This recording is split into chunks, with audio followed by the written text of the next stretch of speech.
The clinking of metal echoed through the near-empty barracks. Dust floated in the morning light, and the rhythmic sound of a broom brushing the concrete floor broke the silence.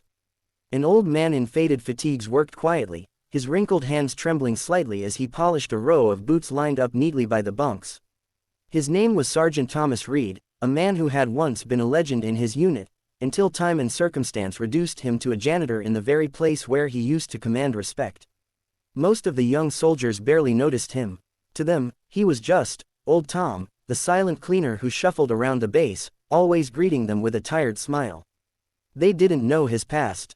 They didn't know that this frail-looking man had once led rescue missions behind enemy lines, that he'd carried wounded brothers through burning jungles, or that he'd earned medals that now collected dust in a shoebox back home. That morning, a new batch of Navy SEALs had arrived for advanced training. Young, loud, confident. They filled the barracks with laughter and boasting, tossing their gear around, showing off tattoos that told stories of bravery in battle. Old Tom just kept cleaning, keeping to his corner.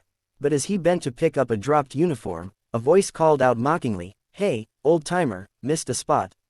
The men burst into laughter. Another one added, "Shouldn't you be in a retirement home instead of cleaning up after real soldiers?" Tom didn't respond. He had learned long ago that silence was often stronger than words. He just smiled faintly and went back to work. But one man in the group, Lieutenant James Parker, a decorated SEAL with sharp eyes and an even sharper intuition, watched the old man closely. There was something about the way he carried himself, the precision of his movements, the quiet discipline in his posture. It wasn't the walk of a cleaner, it was the walk of a soldier. Later that day, during shooting drills, Parker noticed the old veteran sweeping near the range, keeping his distance but observing keenly. When one of the SEALs' rifles jammed, Tom instinctively moved forward. He didn't even think. Within seconds, his hands moved with practiced expertise, locking the bolt, ejecting the round, clearing the malfunction. The SEALs stared in surprise. Parker stepped forward, intrigued. "You handled that rifle like you've done it 1,000 times, he said. Tom just smiled. "Maybe once or twice," he replied softly. The others laughed it off, but Parker didn't. He handed his own rifle to the old man and said, "Show me how it's done, Sergeant." The air grew heavy. The younger men looked on, confused, as the old janitor hesitated. Then, with a deep breath, he accepted the weapon. He walked toward the shooting line, adjusted his stance, and without a word, he aimed. One shot, dead center. Another, bullseye. Then 3 more in rapid succession, all perfect hits.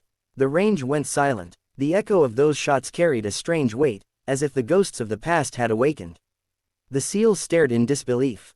Parker walked closer, eyes narrowing. "Who are you?" he asked quietly. The old man lowered the rifle, his hands trembling slightly. "Once," he said softly, "they called me Sergeant Major Reed. I led the 5th Recon in '88. We didn't always have the fancy toys you boys have now, but we did our job, and we brought everyone home." A hush fell over the group. The SEALs shifted uncomfortably, the earlier arrogance melting away. One of them muttered, "Sir, we didn't know." Tom nodded. "You weren't supposed to. I've seen enough war to last a lifetime. Now I just keep the place clean. It reminds me of order, of discipline. Things I don't want to lose." Parker stood silently for a moment, then stepped back, standing at attention. He saluted. "With all due respect, Sergeant Major, the honor's ours." One by one, the SEALs followed suit. The old man's eyes glistened as he returned the salute, his back straightening like it used to on the parade ground. For the first time in years, he felt seen, not as a cleaner, but as a soldier. That evening, Parker found Tom sitting outside the barracks, watching the sunset. The lieutenant sat beside him. "Why didn't you tell anyone who you were?" Parker asked. Tom smiled faintly. "Because titles fade, ranks fade. What matters is what you leave behind. I served my time. Now I just make sure these young ones never forget what honor really means." Parker nodded slowly. "You did more today than any training manual ever could." Tom chuckled softly. "I just pulled a trigger, son." "No," Parker said, "you reminded us what it means to carry one." The next morning, when the men assembled for drills, a surprise awaited them. On the wall above the range, someone had hung a framed photograph, a younger Thomas Reed in uniform, medals shining on his chest, standing tall among his unit. Below it, a plaque read, "For those who served in silence." The barracks was never the same after that. Every new recruit who walked in learned about the old janitor who once outshot the SEALs. But more than that, they learned about humility, respect, and the quiet strength that comes from a life lived with purpose. Weeks later, when Tom's health began to fade, Parker visited him in the small room behind the barracks. "We'll take it from here, Sergeant Major," he said softly. Tom smiled faintly, his voice weak but steady. "Then my job's done." The next day, the flag at the base flew at half-mast. The old veteran had gone home for the last time, but his spirit stayed behind, echoing in every salute, every rifle shot, every whispered, "Yes, sir," uttered in respect.